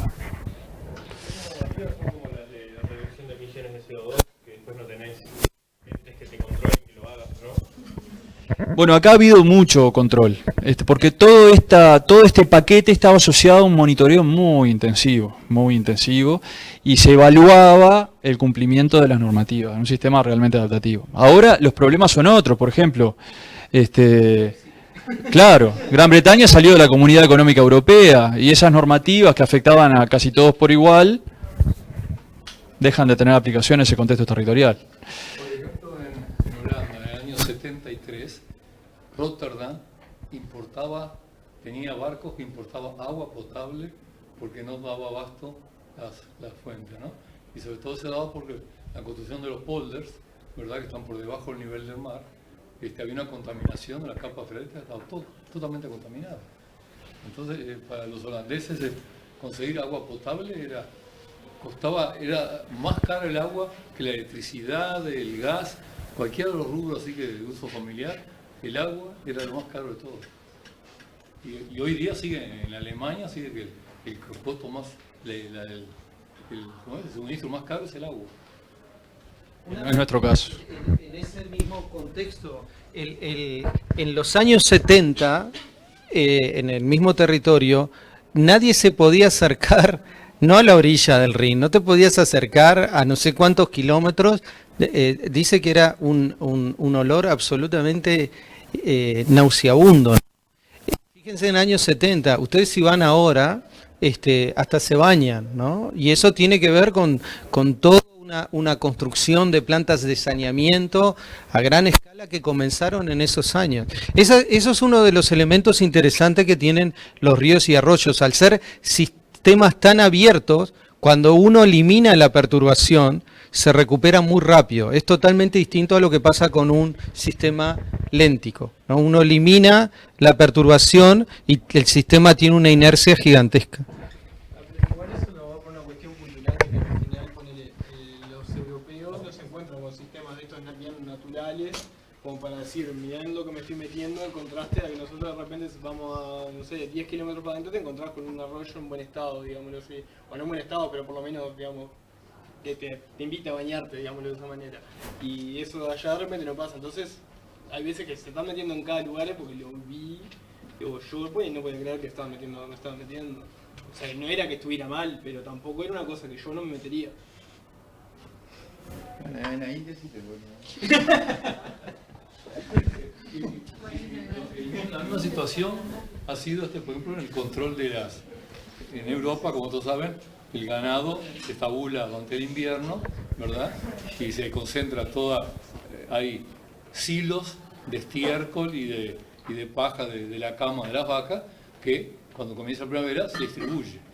Ahora, ¿qué pasaba? Uno iba en el principio de primavera por Europa, caminando por las carreteras, y era insoportable el olor a estiércol, ¿verdad que había? Entonces, ¿qué normativa pusieron los alemanes, que fueron los primeros? Obligaron que toda la distribución del estiércol de eso tenía que ser bajo tierra, un mínimo de 15 centímetros debajo del nivel del suelo, cosa que no contaminara el medio ambiente, ¿no? Y además permitía que los nutrientes se integrasen al suelo y no escurriesen con la primera lluvia. Sí, sí, en varios países se han aplicado eso. El amoníaco que había en el medio ambiente era insoportable. Sí, sí, sí, totalmente, totalmente. Bueno, imagínense, tratando de vincular esto a la charla que teníamos previamente. Si vos tenés que generar un proyecto para determinado tramo del sistema halótico, de repente, volviendo a lo que decía Néstor, lo que te conviene es, bueno, ¿y qué es el plus que yo le quiero dar a este sector? ¿Qué quiero? Que me fije más, que el agua que salga tenga mejor calidad, y qué variable voy a analizar. ¿Y cómo hago para que el sistema funcione, para que me procese eso que quiera procesar y me mejore la calidad de agua? Y capaz que no es lo mismo si vos consideras nitrógeno que si considerás oxígeno disuelto en agua. Si yo quiero que el agua salga más oxigenada porque asumo... Capaz que para desnitrificar, para eliminar nitrógeno, necesito bajar la concentración de oxígeno. Entonces puedo darle un funcionamiento, una estructura que me garantice o me facilite determinado funcionamiento y que me permita cumplir determinados objetivos. Creo que es poco realista plantear, bueno, que cuando salga a estos 80 metros sea lo mejor de calidad en todos los parámetros, pero de repente ahí puedo, en esa dinámica de parches que hablábamos, bueno, decir, porque acá cumpla determinada función. Y estaría bueno que después de eso haya otro que cumple otra función que compense o que no. Si yo desoxigené acá para desnitrificar, y bueno, que hayan caídas de aguas y que vuelva a oxigenar en el tramo siguiente. ¿Tá? Entonces podés jugar con la velocidad del agua, con el tamaño de la sección, con el caudal involucrado, y podés jugar con algunos parámetros y favorecer unos procesos sobre otros. Siempre teniendo perspectiva de que un curso de agua en un ámbito urbano no vas a encontrar los mejores guarismos en cuanto a salud ecosistémica. ¿Tá? Porque es poco realista. Son sistemas en donde esos procesos en general no son capaces de sobreponerse al nivel de impacto externo que tienen. ¿Tá? Ahora imagínense que acá había un canal, se dragó y se volvió a una meandrización más parecida a la anterior, o algo que fue diseñado para que cumpla determinada función, aunque no fuese la anterior, y de repente el sistema todavía no cumple con algunas condiciones, por ejemplo, para el restablecimiento de especies, ¿tá? De algunas especies que necesitan condiciones específicas. Entonces, en algunos casos, lo que se hace es, por ejemplo, para lo que tiene que ver con el desove de salmónidos, se introduce lechos de determinado tamaño de grano. Por ejemplo, estas son intervenciones en Estados Unidos. Imagínense que la erosión asociada a la actividad agronómica hace o provoca que haya mayor sedimento fino en los cursos de agua y que se colmaten, y que este tipo de clastos queden escondidos. Si no hay suficiente velocidad de agua para arrastrar ese sedimento fino, desaparezca este tipo de piedras gruesas, de rocas, que anteriormente estaban y le daban la oportunidad o le daban un sitio adecuado para el desove de salmónidos. Entonces, algunas modificaciones involucran el agregar, el cambiar a la fuerza, si se quiere intervenir para generar microambientes específicos, o la resuspensión de esa, esto es una sopladora, ¿no? La resuspensión de ese material fino de forma de limpiar el sedimento grueso que quedó, si se quiere, oculto debajo del sedimento fino. ¿Y el agregar sedimento en tu tamaño también ayuda eso a la mineralización o lo hacen esto con máquina? Y depende del contexto. Por ejemplo, en estos proyectos que yo les planteaba, que involucraba usar tocones, ponían los tocones en determinadas formas en los lugares donde querían fijar la migración de los canales y dejaban entre sectores cubiertos por tocones y otro sector un lugar en donde podía llegar a modificar su curso con el tiempo, el trayecto. ¿Tá? Pero eso depende de cuál sea el sistema y cómo lo estudie. Bueno, yo hace unos años conocí una propuesta de gestión de un sistema cercano a la desembocadura de un río en Dinamarca, que a mí me resultó muy interesante. Es el río de ese enorme nombre impronunciable, es el río más grande de Dinamarca, que desemboca en un fiordo que vendría a ser algo así como una laguna costera al oeste de Dinamarca. Ese fiordo, una laguna costera, recibió durante décadas gran cantidad de nutrientes y empezó a sufrir problemas de eutrofización. ¿Tá? ¿Por qué? Porque toda la cuenca baja, que aparece acá dibujada, era utilizada con fines agrícolas y había sido canalizado el río y drenado la llanura de inundación. ¿Tá? Imagínense que es un territorio sumamente fértil, porque fue abonado por esos pulsos de inundación durante la historia de este río. ¿Tá? Y bueno, este proyecto es lo que yo decía, con muchos recursos mediante, se compró la tierra de los agricultores, se limitaron las actividades que se podían hacer en ese territorio y además se cambió el trazado del sistema con el objetivo de gestionar los problemas ambientales del fiordo. ¿Tá? Fíjense, el antes de la restauración y el después de la restauración. Es muy claro el cambio, ¿no? Claro, y ahí se permitía que el agua inundase y mantuviese inundado, y eso es una gran trampa de sedimento, con una eficiencia increíblemente superior a cualquier planta de tratamiento, y que trataba todos los sedimentos que eran arrastrados de la cuenca arriba, ¿no? Del río Skjern, o como se pronuncie, que nunca me saldrá. Exacto. Y algunas actividades de muy baja carga se permiten. Muy baja carga, algo de ganado, no se deja que el ganado llegue a los cursos de agua, hay un alambrado único eléctrico. Pero bueno, fíjense, ese era el trazado del canal antes de la restauración. Fíjense que igualmente la actividad agrícola llega muy cercana, pero lo que consideraron que era la propia llanura de inundación la desafectaron de la actividad productiva y la utilizan como un gran procesador a escala paisaje. ¿De qué manera afecta el ganado? Bueno, eso es una discusión que acá en el país está vigente. ¿Cuál es la magnitud del efecto del ganado en la calidad de agua? En cuanto a la cuantificación, digamos, porque acá no tenemos sistemas prístinos. Es decir, bueno, ¿y cuál es nuestro sistema más conservado? Y ganadería extensiva. Entonces, el ganado parece ser lo mejor que hay, porque cuando vos comparás es lo mejor, pero ese no es nuestra condición prístina. El ganado es uno de los mayores motivos de impacto ambiental en nuestro territorio. Lo que pasa es que, claro, tenemos muchos cientos de años de experiencia. Laguna del Sauce no deberían poder abrevar el ganado en los sistemas acuáticos, pero en muchos sectores lo siguen haciendo. Llegaron cedulones que decían que no. Sí, están llegando cedulones. Y el tema es que desde el punto de vista logístico es muy complicado, porque vos tenés que tener una alternativa para que el ganado pueda tomar agua. ¿Tá? Pero imagínate, el ganado genera remoción de los sedimentos y camina adentro del sistema y disponibiliza nutrientes que si no estarían inmovilizados en los sedimentos. Genera una erosión muy importante de los canales, de los laterales, ¿no? Genera surcos y genera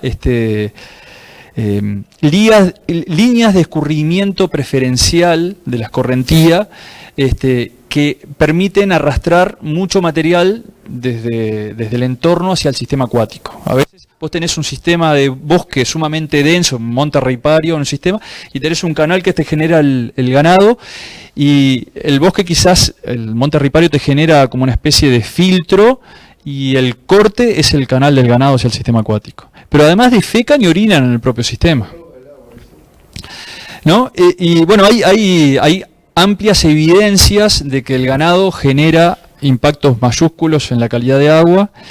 En el país es muy difícil que hayan propuestas de gestión de esa problemática. En Laguna del Sauce hace muchos años que está planteada en la normativa el tema, pero ahora cómo llevarlo a la práctica, o fiscalizarlo o hacer algo al respecto, estaban... Aparte de toda una cadena, porque uno de los mayores disturbios debe haber sido la introducción del ganado. Comió la vegetación, ya no está en la vegetación, digo, es tremendo descontrol, porque el cambio radical, más allá de los asentamientos urbanos, la introducción del ganado modificó, pero así radicalmente, todos los ecosistemas del Uruguay y de todo el lugar donde se introdujo el ganado. Sí. Porque se come todo, se sacan toda la vegetación y lo dejan al bicho comiendo ahí, para eso lo pusieron, se comió toda la pradera que había acá en el Uruguay, me imagino yo. Han habido cambios, sí. Pero el problema para mí más grave es a nivel de productor rural, que invierte una cantidad enorme de dinero para construir un tajamar. Y no hay nadie que diga que controle que el alambrado, que el ganado no vaya sino que el propio productor construye el tajamar para que el agua, los animales vayan a tomar el agua del río, del tajamar. Bueno, en este sistema estaba ese alambrado eléctrico que yo les decía, y el ganado no podía acceder, y lo que se hacía era poner una bomba, un plastiducto que llegaba a una bomba que le llaman nose pump, bomba de nariz, que estaba del otro lado del alambrado eléctrico, y el ganado con su propia nariz bombea el agua y se la sirve a medida que quiere, ¿no? Y el ganado aprende rapidísimo. Toda Europa, cuando están pastoreando, es igual el sistema de los cerdos. Los cerdos colocan el hocico, es una canilla, saben que apretando el botón, el agua. Y estos son unos pequeños bebederos donde la vaca coloca la cabeza y saca el agua. Sí. Y eso acá no ha sido aplicado. Tiene su costo, por supuesto. Hay un trabajo que es muy interesante y que plantea que dándole una fuente de agua alternativa al ganado, el ganado pasa, en ese trabajo particular, el 97% menos del tiempo que pasaba en el curso de agua que antes, sin hacer ningún tipo de cerco que le limite el acceso, dándole una fuente alternativa de agua, porque le es menos trabajoso llegar, por múltiples causas. Entonces, hay que ser creativo y hay que generar soluciones a este tipo de problemas. Acá en el país recién estamos empezando al respecto. No, varios comentarios que se aplican a este caso, ¿no? y al Uruguay. Lo primero es que, obviamente, un sistema ganadero manejado con una carga, evitando la sobrecarga y manejando cuidado el acceso a los cursos de agua, digamos, es netamente diferente a la situación actual. ¿Qué quiero decir con esto en concreto? Que el sistema tiene la posibilidad de incorporar de forma sencilla una cantidad de manejos que mitigan, pero muy sustancialmente, los impactos que recibe. Lo segundo es que hay mucha información, por ejemplo, de Nueva Zelanda, el efecto que tiene que el ganado abreve en los cursos de agua. De hecho, tienen estudiado que hasta, por ejemplo, tienen estimaciones que el 50% del bosteo se produce sobre un cuerpo de agua en el ganado que accede a un río o un arroyo. ¿Ah? Por una razón muy simple, el ganado le pasa lo mismo que a un cristiano, llega a un cuerpo de agua, se le enfría las patas y se caga. ¿Tá? Es sencillo. ¿Tá? Con esto lo que les quiero decir es que hay mucha información, está bien, a veces decimos no hay información específica del territorio, pero hay estudios de todos lados. Un lugar donde en estos momentos se está generando mucha información es en la planicie de inundación del Paraná, ¿tá? Y cosas súper interesantes como por ejemplo toda una serie de contaminantes emergentes, ya analizando lo que es el uso de una cantidad de productos en el ganado, porque lo que ocurrió en Argentina con la transformación, con el desplazamiento de la ganadería por la agricultura en la provincia de Buenos Aires, todo ese ganado está en la planicie de inundación del Paraná, lo cual es un manejo hiper complicado. Imagínense lo que significa cuando hay inundaciones, hay que mover miles miles y miles de cabezas de ganado fuera de la planicie de inundación. Bueno, y eso está teniendo un impacto impresionante sobre los cursos de agua. Entonces, lo que les quiero recomendar es, está bien lo que es nuestra ausencia de estudios a nivel nacional, pero busquen en el portal Timbó, busquen en los motores y van a encontrar cientos de cosas. Una referencia. Nosotros, en un proyecto previo en el que yo realicé mi doctorado, hicimos un estudio de 2 cuencas en Florida, una bajo lechería y otra bajo mayoritariamente ganadería extensiva, ¿no? Y nosotros estudiábamos el fósforo que se exportaba, los nutrientes que se exportaban. Entonces, medíamos el caudal y medíamos la calidad de agua. Y encontramos, a ver, en la cuenca bajo ganadería extensiva, nosotros esperábamos encontrar bajas concentraciones de fósforo a bajos caudales. A medida que aumenta el caudal, va a aumentar la erosión y los procesos de contaminación difusa, que aumentaran las cargas exportadas de fósforo. ¿Tá? Y lo que encontramos fue completamente lo contrario, fue que a los caudales más bajos estaban las mayores concentraciones de fósforo. ¿Tá? Y a medida que aumentaban los caudales, la concentración de fósforo caía en picada y después se veía un comportamiento de aumento con respecto al caudal. ¿Tá? Entonces hay una propuesta de unos profesores ingleses que plantean que vos, en función del comportamiento en cuanto a la dilución, vos podés asignar hacia una fuente de contaminación de nutrientes, en este caso, tiene un origen puntual o difuso. ¿Tá? Esas que son muy concentradas a bajos caudales tienen un comportamiento puntual, ¿no? Hay un proceso de dilución al aumentar el caudal. Siempre el mismo aporte, aumenta el caudal, vos diluís, baja la concentración. ¿Tá? Nosotros eso lo encontramos en los campos nuestros de ganadería extensiva. Y no tenemos otra explicación, no es que lo hayamos podido demostrar, pero la única explicación que le podemos dar es esto es la actividad del ganado. El ganado caminando y defecando y orinando en un curso de agua se comporta como una fuente puntual y que genera los mayores niveles de nutrientes en los sistemas. Cuando aumenta la capacidad de dilución, ese efecto disminuye proporcionalmente. ¿Tá? Sí, nosotros dijimos, en la lechera lo vamos a ver porque estaban los tambos, estaba todo, y en la otra no. Y apareció en los dos. Y en las danesas, porque habían 2 danesas, además equivalentes, en las danesas no apareció. Ese pico de fuentes que tenían un comportamiento puntual no apareció. Y habían, las medidas de gestión en esas cuencas eran un poco diferentes a esto. La zona buffer no era un monte súper desarrollado, era una zona empastada que no se permitía el paso del ganado, por ejemplo. Está de ganado, de los animales que estuvieran ahí. Y claro, imagínense, si vos acá tenés un corte y erosionado por el paso y la compactación del ganado, los flujos de sustancias hacia el sistema halótico se magnifican por ahí. ¿Alguien iba a decir algo?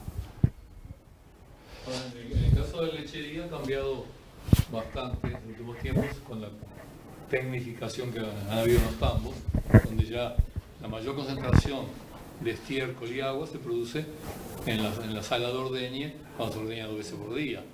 Entonces todo eso se barre y va a depósitos. Y se han hecho sistemas de purificación del agua con varias cámaras, cosa que cuando recién se larga esa agua a un río, ya la contaminación es bastante menor. Pero igual sigue contaminando, ¿no? Sí.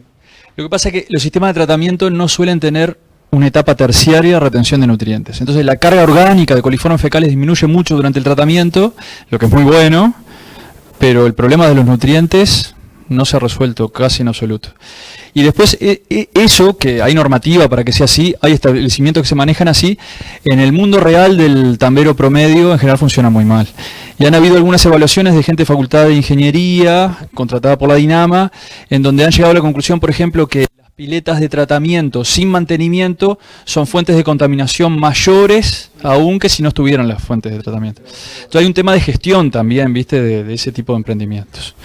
En Nueva Zelanda ese problema de los tambos se solucionaba con sistemas, en la última etapa de la purificación del agua, digamos, había una bomba estercolera que era la que llevaba un tipo de riego artificial con toda esa agua contaminada, o sea, que impedían que fueran a los arroyos, ¿no?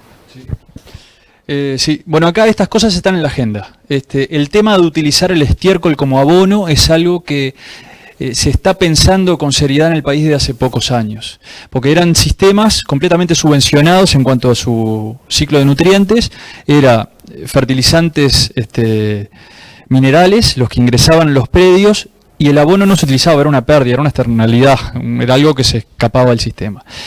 Pensando en ciclos de nutrientes más cerrados y más sustentables, hoy en día se está pensando en volver a reutilizarlos y abonar el predio.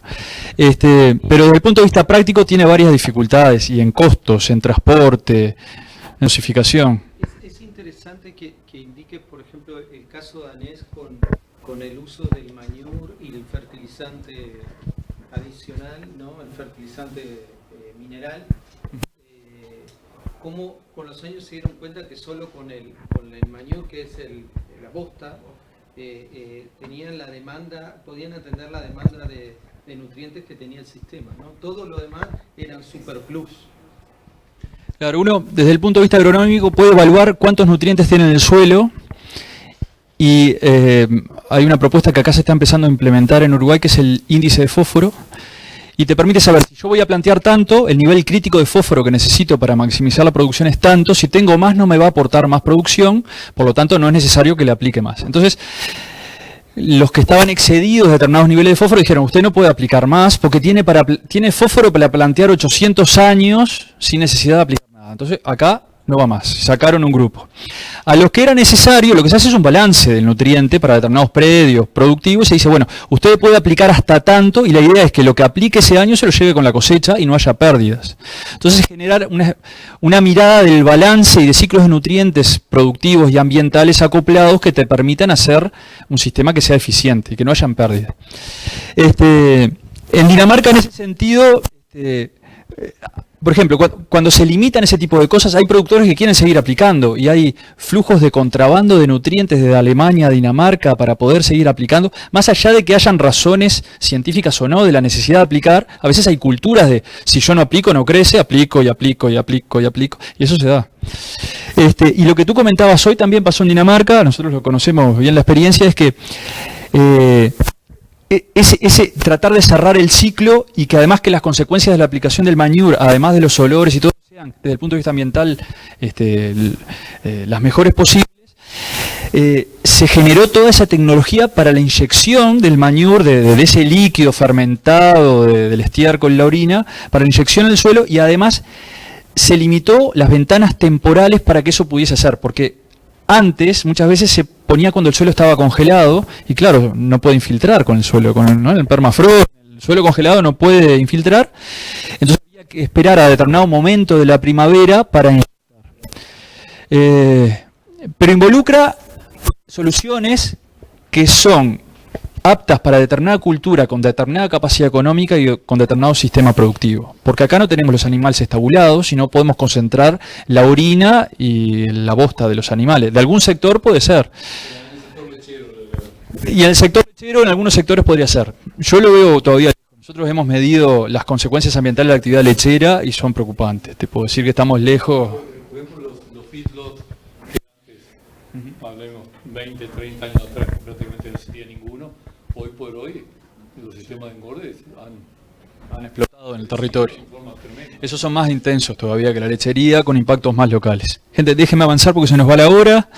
Bueno, les digo, si bien esta propuesta del Exhern, del río y de la recomposición, entre comillas, de su llanura de inundación, tenía con fines sobre todo el manejo de nutrientes y solucionar los problemas del fiordo, también tuvo impactos en lo que tiene que ver con la biodiversidad, y por ejemplo empezaron a ver, seguían algunas poblaciones de cisnes que habían desaparecido de la zona y que empezaron a empollar y a vivir allí.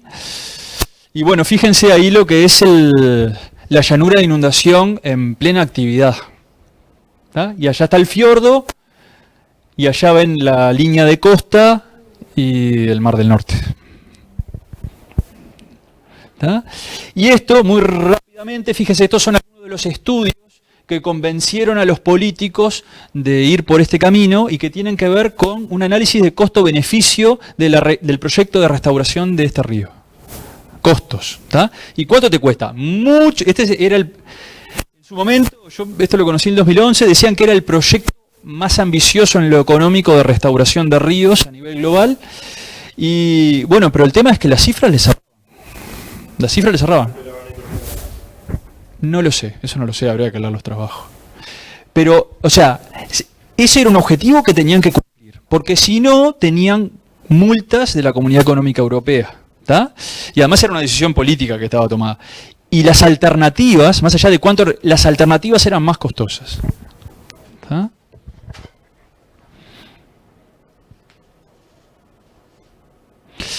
Bueno, y hay un concepto, dale. Yo tengo 6 minutos, ya... 3 minutos, 3 minutos, 3 minutos. 3 minutos. Queda una diapo, una diapo. Está todo. Bueno, hay un concepto que nosotros no hemos discutido en profundidad, pero que ha atravesado varias veces el curso, se ha ido planteado, Néstor lo planteaba hoy, más temprano, que es el de servicios ecosistémicos. Y bueno, algunos de los servicios ecosistémicos que suelen estar asociados al funcionamiento de sistemas lóticos conservados. Uno de ellos es la moderación del clima, el reciclaje de nutrientes, recién veníamos hablando de esto, el tratamiento de residuos, el control de crecidas, todas estas cosas directa o indirectamente hemos estado conversando. La recarga de acuíferos, ¿se acuerdan el vínculo vertical? Y hablábamos de la zona hiporreica, el hábitat para muchas especies, el tema de los recursos genéticos y la diversidad, que hemos hablado poco, pero es sumamente relevante. Sin duda el tema de información científica, producción de alimentos, de agua potable, de agua para cultivos, de generación eléctrica, de corredores de transporte y recreación. Estos son una lista de servicios ecosistémicos. ¿Es un servicio ecosistémico? Es algo, un beneficio que nosotros tomamos del funcionamiento de este ecosistema. Ahora, imagínense cuáles serán los servicios ecosistémicos de este sistema modificado, ¿no? Moderación del clima, yo lo sacaría de la lista. Reciclaje de nutrientes, eliminado de la lista. Tratamiento de residuos, eliminado de la lista. Control de crecidas, quizás ese aspecto, ese servicio esté magnificado, ¿no? Sea más importante en algunos sectores, en algunos momentos, con respecto al pasado. ¿Tá? Pero ¿qué se hizo acá? Se rediseñó el sistema para que cumpla un servicio, y en ese diseño no se tuvieron en cuenta el resto, o muchos otros. ¿Tá? Y esto yo creo que es interesante cuando uno toma una decisión o asesora para la modificación en el diseño de un sistema, tener en cuenta qué se gana, qué querés obtener y en qué otras cosas estás teniendo consecuencia cuando intervenís de determinada forma. ¿Tá? Imagínense, hábitat de muchas especies, recursos genéticos y diversidad. De acá podemos sacar información científica también. Bueno, gente, era esto. Gracias, estamos en hora.